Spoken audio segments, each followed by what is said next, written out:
The first thing Harris Cole did on the night the world came looking for him was hide the box. He sat in front of the wood stove in his cabin at 11:43 p.m. on a Tuesday night in late November.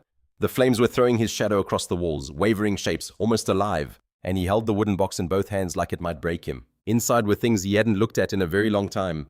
A photograph, a newspaper clipping that had yellowed at the edges, names written in his own handwriting. And underneath all of it, buried at the bottom, was the secret that had cost him everything. His career. His reputation. The life he'd built before he learned the difference between justice and vengeance. Before he learned they weren't the same thing at all. The box was warm from sitting near the fire. His hands were shaking. Harris had built his entire life around one idea. The past could stay buried if you just stopped looking at it, if you just refused to want what you could never have anyway. 5 years of distance. 5 years in a cabin on a remote road in the Cascade Mountains of Washington State. Far enough from any town that nobody ever drove past unless they were lost. Unless they were running from something. Unless the world had cornered them. 5 years of raising his daughter Sophia in a place where nobody asked questions. Where nobody remembered that he'd once been someone else entirely. Someone with a badge around his neck. Someone with a gun.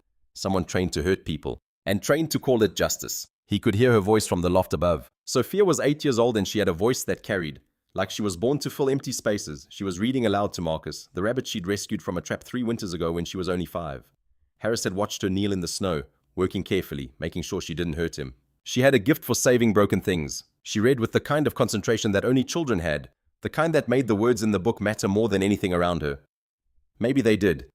Maybe that was the point of children. Maybe that was why they had to be protected from the darkness that adults carried inside themselves. Harris placed the box back into its hiding place. He'd cut out a panel in the wood stove's base, very carefully, each movement precise, controlled. He'd lined the inside with insulation so the box wouldn't burn. He'd measured it 3 times to make sure the panel fit perfectly. This was the kind of work he was good at now. Practical work. Work with his hands. Work where you could see exactly what you'd accomplished by the end of the day. He slid the box in. Then he replaced the panel. The panel looked seamless. Nobody would notice unless they were specifically looking. Nobody would look. Nobody would ever know. His fingers were still shaking as he did it. Outside, the November storm was getting worse. The kind of storm that made the forest go quiet. Like the world was holding its breath.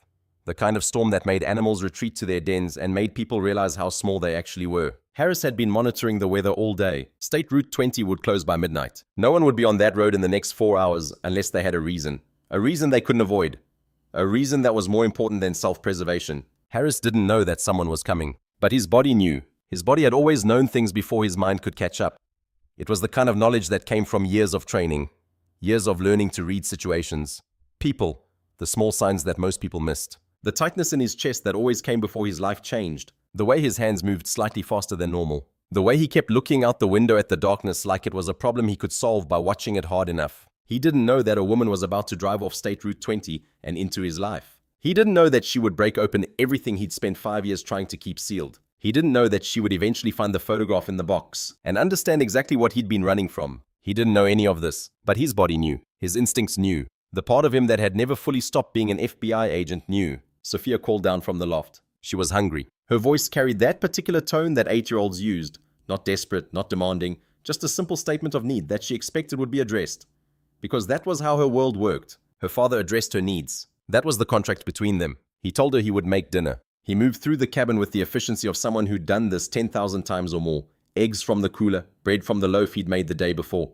Potatoes fried in cast iron in butter. He'd learned to cook from his mother when he was a boy. Those memories were some of the few good ones he had. His mother standing beside him, teaching him that food was a form of love. That what you made with your hands for someone else was a way of saying something that couldn't be said any other way. He set her place at the kitchen table. She climbed up onto the chair and started eating. With the focus of an 8-year-old who'd learned not to waste time on things that weren't essential, Harris sat across from her and watched her eat. This was his life now. This girl. This cabin. The very small circle of people and things that he could control.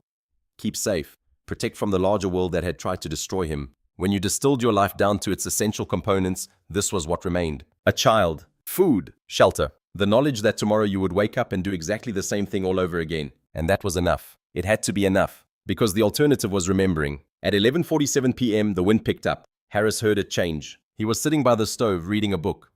Not really absorbing the words, just moving his eyes across them. The way you were supposed to do.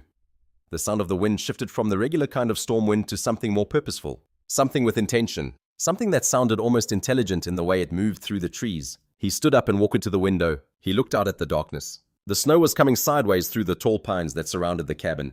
The visibility was near zero. The temperature had to be dropping toward the single digits.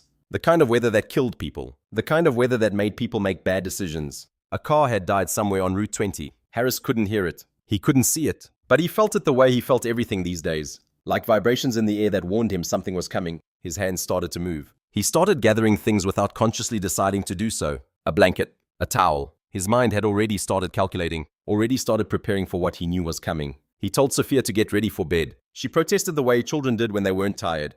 She said she wasn't tired. She said Marcus wasn't tired. She said she wanted to read one more chapter. But Harris was firm in the way that fathers had to be sometimes. There was a tone that you used. A firmness that wasn't about anger. It was about boundaries. It was about knowing that the child needed to trust that the parent was in control. She went upstairs and changed into her pajamas. She climbed into the sleeping loft where her bed was positioned under the window. He heard her calling down that she was ready. He went up and sat on the edge of the bed. He kissed her forehead. He told her that he loved her. He said it the same way every night, with no variation, with absolute certainty, because he wanted her to never doubt that this was true. Harris waited. He stood at the window and watched the storm. He thought about Elena. He always thought about Elena when the wind sounded like this. There was something about storms that made him remember that night. The rain coming down, the darkness, the way her car had gone off the road, and nobody had been there to catch it. At 11:58 p.m., there was a knock at his door. Harris took a breath. He had known this was coming. His body had told him. But knowing something intellectually and experiencing it were two different things. He opened the door, and there was a woman standing in the snow. She was drenched. Her dark hair was plastered to her face. She was tall. She had the kind of bearing that came from years of being in charge of things. The kind of posture that said she was used to having people listen to her. She was wearing a blazer that probably cost more money than most people made in a month. And it was completely soaked. The expensive fabric was clinging to her shoulders. It would be ruined. She would never wear it again. Her eyes were wide. She was trying not to look like she was afraid. But he could see the fear underneath the composure. He could always see it. The micro-expressions, the tiny changes in muscle tone, the way people breathed differently when they were scared. 5 years of hiding in a cabin in the woods hadn't changed the fact that he could read people like that. Before she could speak, he said the only word that mattered in that moment. Car, she nodded. Her teeth were chattering. She said dead, and that was all the communication they needed. Harris understood immediately. This was someone whose car had failed in the storm. Someone stranded. Someone who'd walked through the snow, found a light in a cabin, made a decision. And now she was here, and he was responsible for her. Harris stepped back from the door. The woman came inside. He closed the door against the wind, against the snow, against the vast indifferent darkness that had been chasing her. And he turned to face her properly. She was taller than she'd seemed in the doorway.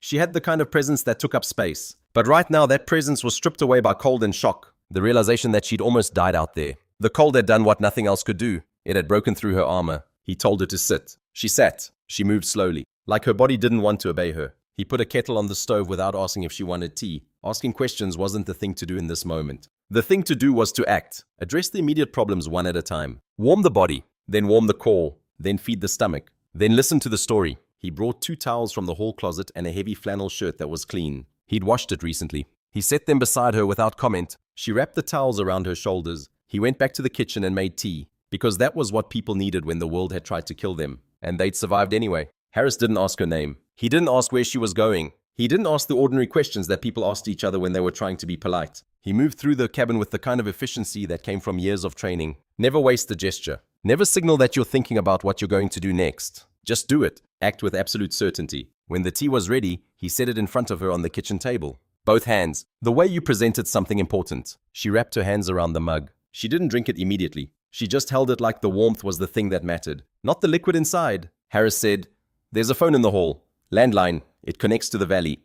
Signal repeater on the mountain about 3 miles from here. Better than nothing." She nodded. She moved to the phone slowly, still wrapped in the towels. He heard her talking to someone named Priya, her assistant probably. She explained where she was. She explained that the roads weren't passable. She said that she would need to stay the night. She made arrangements for pickup in the morning. If the roads cleared, she was very calm about it. Very efficient. This was someone used to solving problems through communication. Someone used to having people listen and obey. When she came back to the kitchen, Harris told her that the roads wouldn't be clear until tomorrow afternoon. Maybe longer. That the storm was still coming down hard. That she was staying the night whether she liked it or not. Because the alternative was dying in the cold somewhere between the road and the cabin. She said, okay, just like that. Okay, like she'd accepted his terms not because she was grateful, but because she'd already calculated that staying was the logical choice. And she moved through life based on logic rather than emotion. Harris watched her. And then he said something. "You weren't driving to a normal meeting." She looked at him. Her dark eyes were very steady. She didn't answer.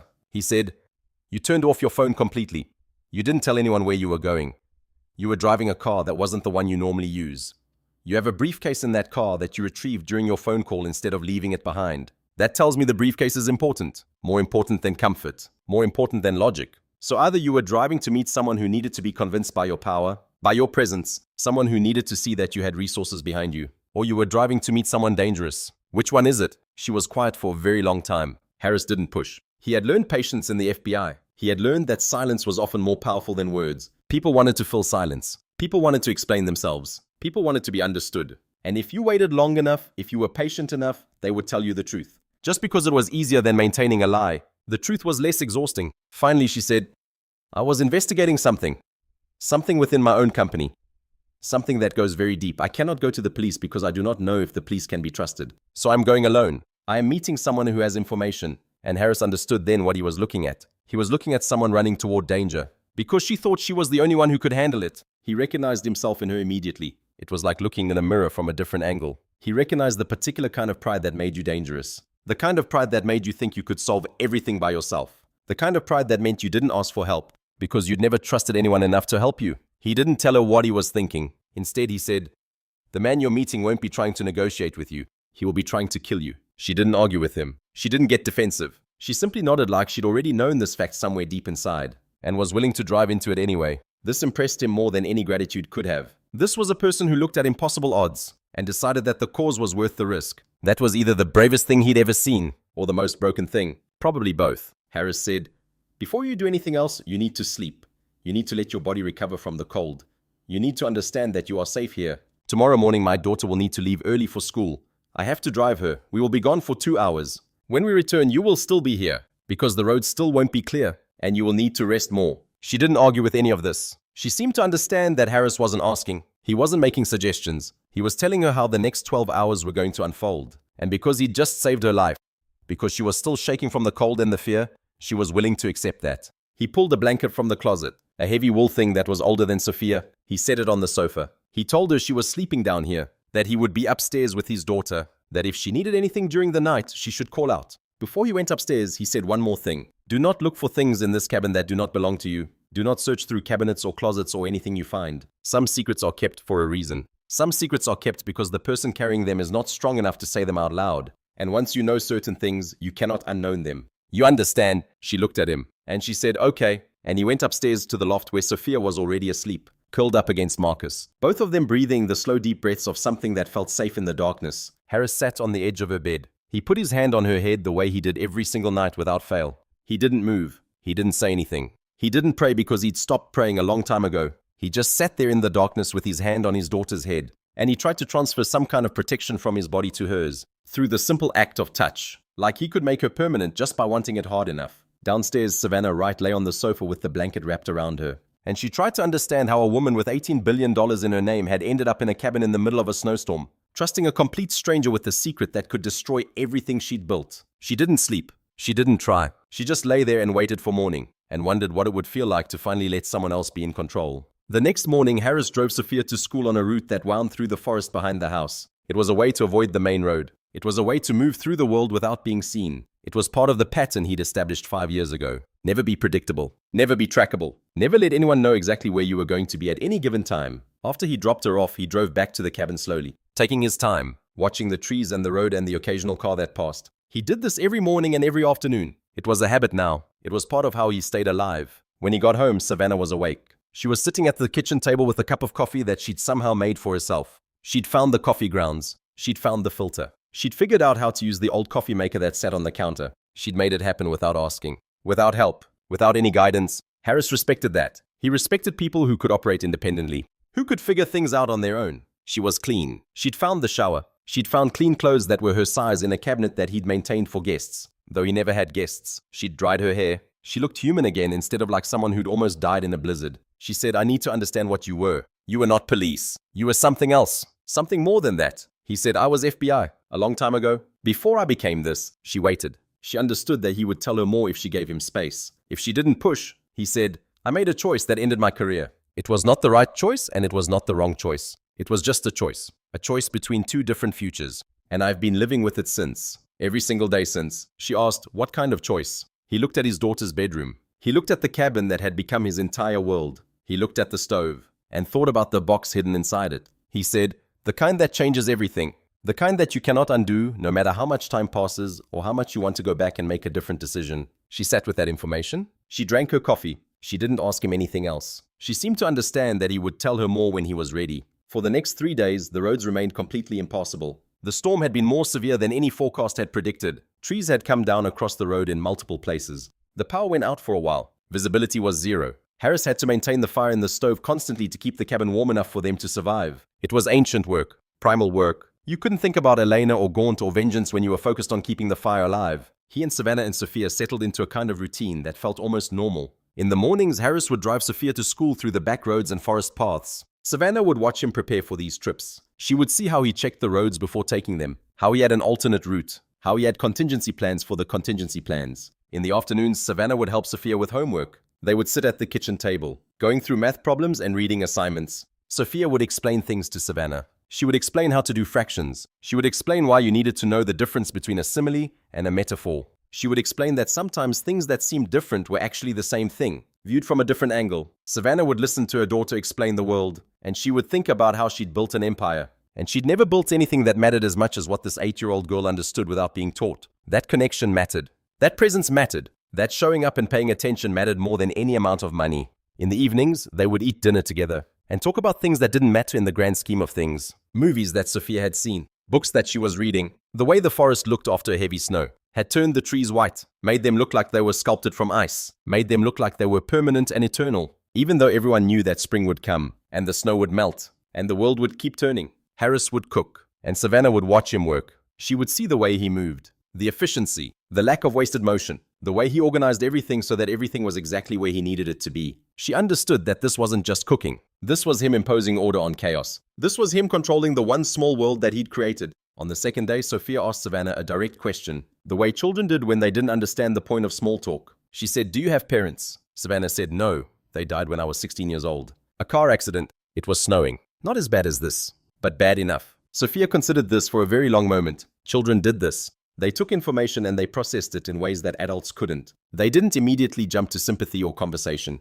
They just sat with the facts and understood them in their own way. She said, "Are you alone?" Savannah said, "Yes." Sophia said, "Like Dad." Savannah looked across the table at Harris. He was eating his food with the focus of someone who needed to fuel his body and didn't have time for distractions. But his shoulders had gone very still. He was listening. He was hearing his daughter articulate something that he'd been carrying for a very long time. Savannah said, "I suppose so." Sophia said, "Dad says that being alone is not the worst thing. The worst thing is being around people and still feeling alone. Being around people and knowing that they do not see you, that they do not know you, that they do not want to know you." Harris set his fork down very carefully. His daughter had just articulated something that had taken him years of therapy and even more years of isolation and self-examination to understand. Something that he'd thought was just his particular experience, his unique brand of loneliness. But now he realized that it was a human thing, a universal thing. It was something that everyone understood on some level. Sophia said, "I think you should stay. I think you should stay for a long time." Savannah said, "I cannot stay here. I have to go back to my life." Sophia said, "Not forever. Not if you do not want to. Just for a while. Just long enough to stop being scared. Just long enough to understand that it is okay to not be alone." That night, after Sophia was asleep, after they'd done the bedtime routine and Harris had sat on the edge of her bed with his hand on her head, after all of that was done, Harris and Savannah sat by the fire in the cabin. The flames were low and steady. The wind had finally stopped outside. The worst of it had passed. By tomorrow, probably, the roads would be clear enough for a tow truck to come, for the real world to reach in and take Savannah away. He said, "She is right. You should stay for a few more days, until you are ready, until you understand what you are doing when you go back." Savannah said, "I am ready now. I have always been ready. This is who I am." Harris said, "No one who is ready drives alone into a snowstorm to meet someone dangerous. You are running, not towards something. You are running from something, from someone, from some situation that you have decided is yours to fix." Savannah didn't argue with him. She looked at the fire, and she said, "My company is being used to launder money for people I did not even know existed. Hundreds of millions of dollars moving through systems I built. I have one lead, a man named Thomas Drake. He was fired for trying to expose it. He said he would meet me to provide evidence. He said he wanted to help." Harris said, "Does he know you are coming? Does he know that you are coming alone?" She said, "Yes." He chose the location, a remote road, a time when no one would be around. Harris said, "He does not want to help you. He is not a good man offering evidence to another good person. He wants to hurt you. He wants you dead." She said, "I know." Harris said, "And you were going anyway." She said, "What else was I supposed to do? Let my company be used to destroy lives. Let criminals operate through my infrastructure. Let him win. Let him think that he could do this and nobody would stop him. Harris understood then what he'd been seeing in her. This was not a woman who'd stumbled into a dangerous situation. This was a woman who'd chosen the danger because she couldn't live with the alternative. She was carrying a burden of responsibility that was breaking her. He said, "I cannot tell you that everything will be okay. I cannot tell you that you will survive this, but I can tell you that you do not have to do it alone. That is the thing I learned too late. That is the thing nobody ever tells you when you are young. You do not have to be alone." She looked at him, and her eyes were very clear and very steady. She said, "What are you offering?" He said, "I was someone once. Someone trained to handle situations that are dangerous. Someone trained to read situations and people and to operate in the dark. I am not that person anymore. But I can be close enough, if you let me, if you trust me." She said, "Why would you do that? You do not know me." He was quiet for a very long time. He looked at the fire, and he thought about the answer. He thought about Elena. He thought about the box hidden in the stove. He thought about the man he'd been and the man he'd become, and whether those two people were still connected by the same thread. He said, "Because I looked at you in the snow, and I saw someone who needed saving. And I realized that I have been so focused on saving my daughter that I forgot how to save anyone else. I forgot that sometimes saving other people is what saves you. Sometimes the thing that keeps you alive is having someone else who needs you to be more than you think you can be." On the third day, while Harris was outside getting firewood, while his hands were occupied with stacking wood and his attention was on the forest around him, Savannah went upstairs to use the bathroom. The door to the sleeping loft was partially open. She could see the back of the loft. She could see shelves with children's books and stuffed animals and the small toys that Sophia had accumulated over the years. And on one of the shelves, partially hidden behind a stack of books, was a wooden box. She told herself not to look. She told herself that Harris had warned her. She told herself that some secrets were kept for reasons, and that violating that trust would be a breach of something fundamental. She told herself all of these things. But she was Savannah Wright. She had built an empire on her ability to see what was hidden. She could not help herself. Her mind worked on pattern recognition, on finding the inconsistencies, on seeing what did not fit. She knew she shouldn't look. She looked anyway. She went back downstairs and waited until Harris had the firewood put away. She waited until he was in the kitchen making lunch. She waited until his attention was on food and routine and the ordinary work of taking care of people. Then she went back upstairs. She took the box out from the shelf. She brought it down to the kitchen. Her hands were shaking as she opened it. She was violating something. She was breaking trust. She was doing exactly what Harris had told her not to do. But she opened it anyway. Inside was a photograph. It was of a woman with dark hair and serious eyes. She had a face that was very similar to Harris. No, the woman was someone else entirely. The woman was a professional. The woman was an agent. Written on the back of the photograph in careful handwriting was one word, Elena. Below the photograph was a newspaper clipping. The paper was old, yellowed. It had been folded and unfolded many times. Federal agent's death ruled accidental. Questions remain. The subheading said that Elena Cole, a special agent with the FBI field office in Seattle, had died in a single vehicle accident on Interstate 90. Her car had gone off the road during heavy rain. She had been pronounced dead at the scene. Below that was another photograph. A man in a suit. A man who looked like he'd been born knowing how to manipulate people. His name was written in the margin in Harris's handwriting. Richard Gaunt. And below that were pages and pages of notes, written in Harris's hand. Dates, times, conversations he'd overheard, meetings he'd witnessed. All of it documented with the precision of someone trained to gather evidence. Elena was afraid of Gaunt. Elena was meeting with Gaunt. Gaunt had connections in the department. Elena did not believe Harris's warnings. Elena was confident she could handle it. Elena died. Savannah read through every page. She read the progression of Harris's thoughts. From concern to suspicion to certainty to rage. She read the place where his writing became less controlled, where he'd written the same phrase over and over in increasingly aggressive letters. I know it was him. I know it was him. I know it was him. And then she read the final pages, where his writing became steady again, where he'd made a decision that had cost him everything. I had an opportunity. Gaunt was in a secured location. I had evidence. I had leverage. I could have forced him to confess. I could have made him tell the truth. I could have made him pay for what he did to her. But I looked at his face and I understood something in that moment. Killing him will not bring Elena back. It will only take Sophia's father from her. It will only perpetuate the cycle. Sophia has already lost a mother. She does not need to lose a father too. So I'm going to walk away. I'm going to take my daughter and I am going to disappear. And I am going to spend the rest of my life being a father instead of being a ghost of a man. Because that is the choice Elena cannot make anymore. That is the choice I can still make. The handwriting became shaky at the end, like his hands had been shaking when he wrote these words. Like he'd been crying. Savannah closed the box. Her hands were still shaking. When Harris came inside from the cold, he saw immediately that she had found it. He didn't ask. He didn't get angry. There was no explosion of emotion. He just set down the firewood and looked at her like he was a man waiting for judgment. Like he'd always known that this moment would come eventually. She said, "You wanted to kill him."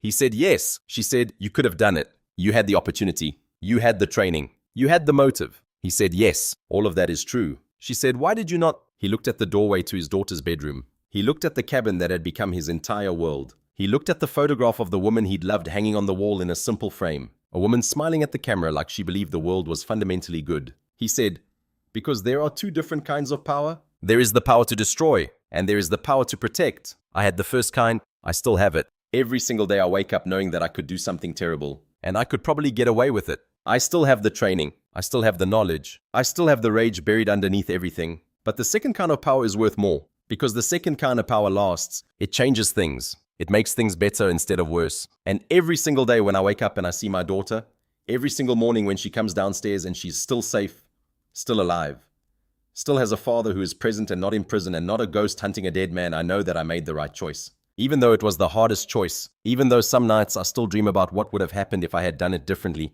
even though some nights I think about Elena and I feel the rage all over again. On those nights I get up and I come downstairs and I sit by the stove and I remind myself that killing him would not have brought her back. It would not have changed anything except my life. And Sophia's life, and I could not do that to her. I could not. So I chose something else. I chose to disappear. I chose to protect the person who was still alive instead of avenging the person who was not. And that choice has been harder than anything I have ever done. Harder than any mission. Harder than any interrogation. Because it required me to let go of something I thought I wanted more than I wanted to breathe. She was quiet for a long moment. She moved toward him slowly. She didn't hesitate. She took his face in her hands, and she kissed him. It wasn't gentle. It wasn't soft or tentative. It was the kiss of someone who had been alone for a very long time, and had just realized that she didn't have to be anymore. It was the kiss of someone who understood finally what it meant to choose another person, to put their welfare above your own, to love someone more than you loved your own survival. When she pulled away, she said, "I'm going to help you. We are going to build a case against Drake. We are going to find evidence. We are going to make sure that every person involved in this pays for it.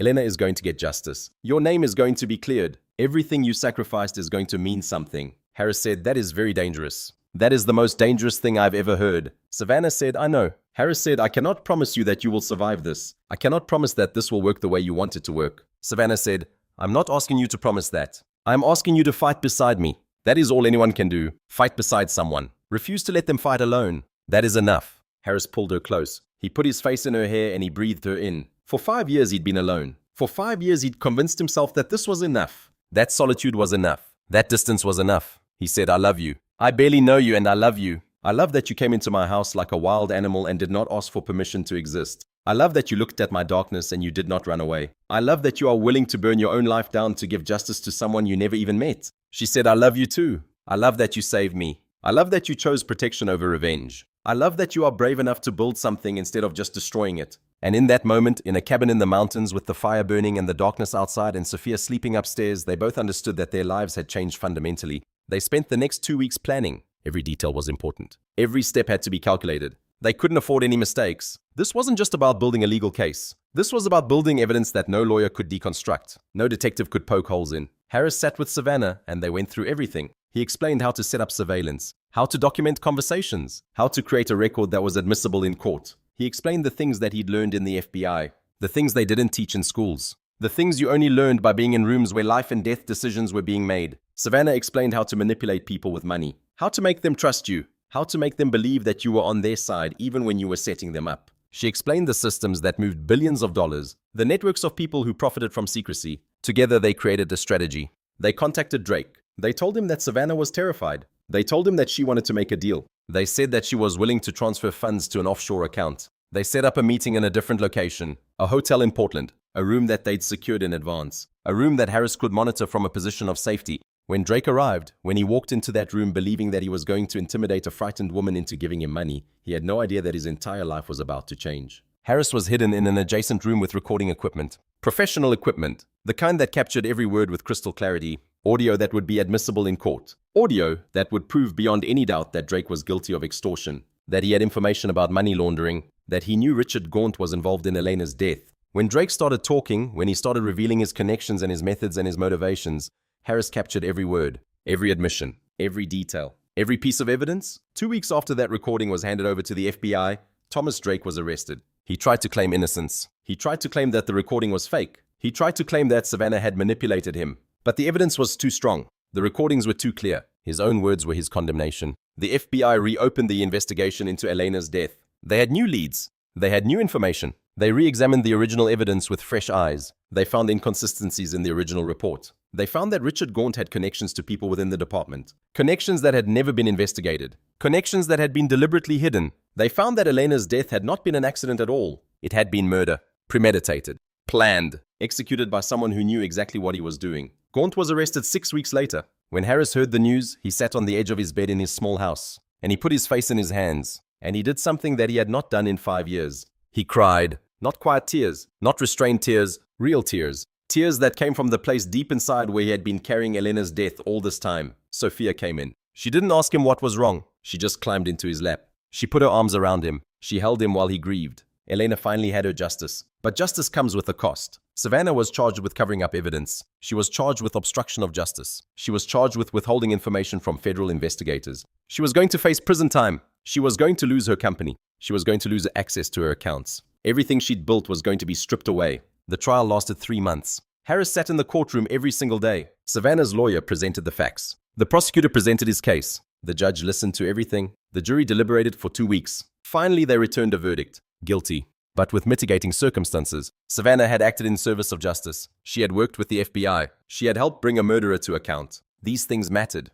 The judge considered them when he sentenced her. Harris took Sophia out of the cabin. They moved to a small house in the city. He got a job that didn't require him to use his real name. He worked with his hands the way he'd always known how to do. Sophia went to a regular school. She made friends. She became the kind of normal that children should be allowed to become. Not the kid with the FBI agent father. Not the kid whose whole life had been disrupted by crime and violence. Just a normal kid who went to school and did homework and played with other kids. But every single day, Harris visited Savannah. Every single day for 9 months, he went to the holding facility and sat across from her and told her that they were going to fix this. There was a way. There was always a way. You just had to be willing to keep fighting. He would tell her about Sophia's day. He would tell her that Sophia had gotten an A on a spelling test. He would tell her that Sophia had made a new friend. He would tell her that Sophia was asking when Savannah was coming home. And Savannah would look at him across that table, with the glass between them. And she would say, I know. So I will wait. I will wait for you to fix this. Finally, a deal was made. Savannah would serve reduced time in a minimum security facility. It was still prison. It was still hard.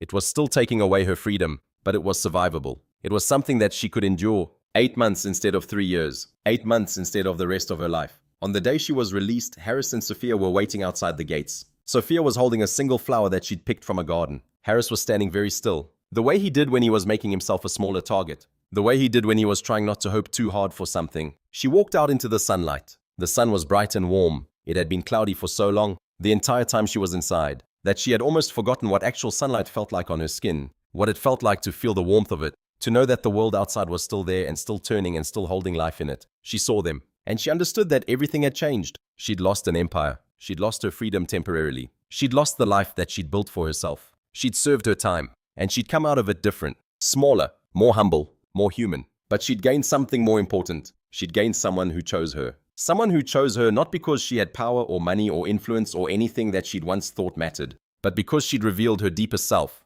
And he'd looked at that deepest self. And he'd said, yes, I choose you. I will stay. I will wait for you. I will fight beside you. Harris put his arm around Sophia. Sophia reached out and took Savannah's hand. The small girl looked up at her with eyes that were wise beyond her years. Sophia said, you are home now? Savannah said, yes, I am home now. They walked toward the car. Harris had an old sedan now. Nothing fancy. Nothing that drew attention. It was a car that would not be remembered. It was the kind of car a man drove when he wanted to disappear into the world instead of stand out in it. He opened the door for her. She got in. She felt the worn fabric of the seat. She felt the familiar smell of Harris and Sophia and their life together. She felt the weight of the time she'd spent away and the weight of the time she was getting back. They drove away from the facility. They didn't look back. What came next wouldn't be easy. Some of the darkness would never fully fade. Eleanor would still be gone. The guilt would still be there, layered in his chest like sediment that you could never quite excavate completely. The choices they'd made would still have consequences. Savannah would have to rebuild something from the ruins of what she'd destroyed. Harris would have to learn how to live in the world again instead of hiding from it.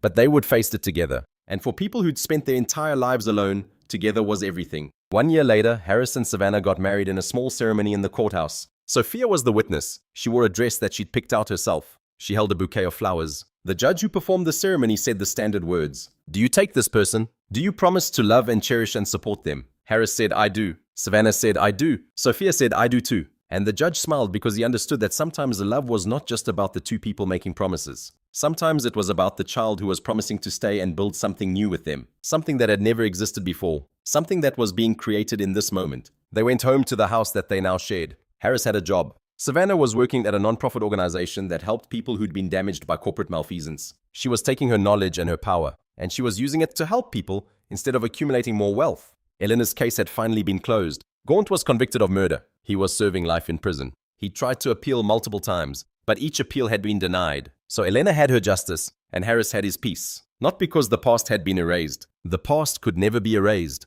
but because he'd looked at his darkest moment, and he'd made a choice that he could live with. He'd chosen protection over revenge. He'd chosen the future over the past. And that choice had saved him in ways that he was still discovering. Years later, Harris would think back on that night in November when the power went out and the storm came down and a woman appeared at his door.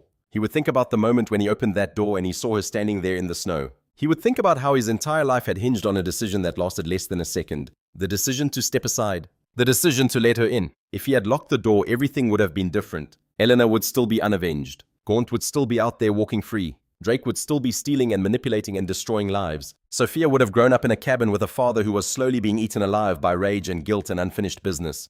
But he had opened the door, and his life had changed. And Savannah's life had changed. And a murderer had been brought to justice. This was what it meant to choose. This was what it meant to love someone more than you loved yourself. This was what it meant to build instead of destroy. Harris would sometimes stand in the kitchen of the house that he shared with Savannah and Sophia, and he would think about the man he'd been 5 years ago. The FBI agent. The man with the badge. The man who believed that justice could be served through force and will and the sheer determination to make other people confess their sins. He had learned that this was not true. Justice couldn't be forced. It could only be sought. And sometimes seeking justice meant you had to sacrifice things that you believed mattered. Your career, your reputation, your need for revenge, your desire to make someone pay for what they'd done. Sometimes seeking justice meant you had to let other people do it for you. Sometimes it meant trusting the system even when you didn't believe in the system. Sometimes it meant accepting that you couldn't control everything, that you couldn't fix everything, that some things had to be fixed by building something new instead of destroying something old. Harris had learned this. He had learned it the hard way. He had learned it in a cabin in the middle of a snowstorm. He had learned it from a woman who was willing to give up everything for a chance at the truth.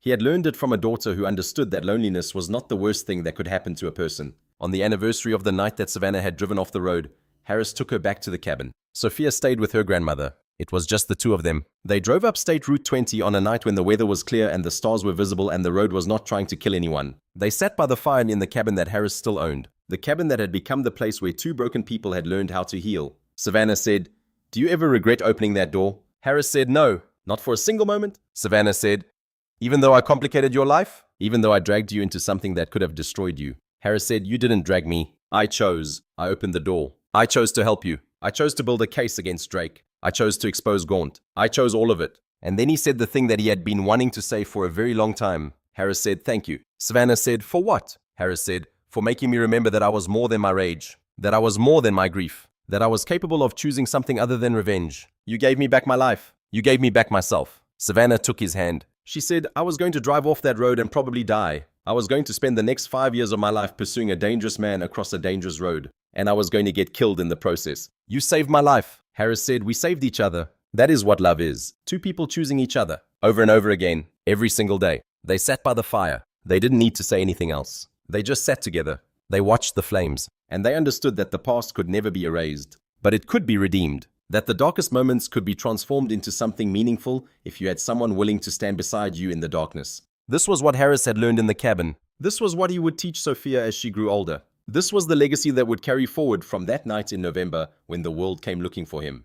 And he opened the door. He had hidden the box. He had hidden the secrets. He had tried to make the past disappear. But in the end, the truth couldn't be hidden. In the end, darkness couldn't prevail against light. In the end, a person's choice to protect the future was more powerful than their desire to avenge the past. And on a quiet night in front of a fire in a cabin in the mountains, Harris Cole finally understood what it meant to be saved. Not by someone else. Not by the system. Not by justice or revenge or the satisfaction of seeing someone punished for their crimes. Saved by the decision to open a door. Saved by the decision to help another person. Saved by the decision to build something new instead of destroying something old. This was the redemption that he had been seeking for 5 years. Not absolution. Not forgiveness. But the simple act of choosing differently. Of being the kind of person who opened doors instead of closing them. Of being the kind of person who protected instead of destroyed. And as the fire burned lower and the night deepened, Harris held the woman he loved. And he knew that this was enough. This was more than enough. This was everything. This was everything.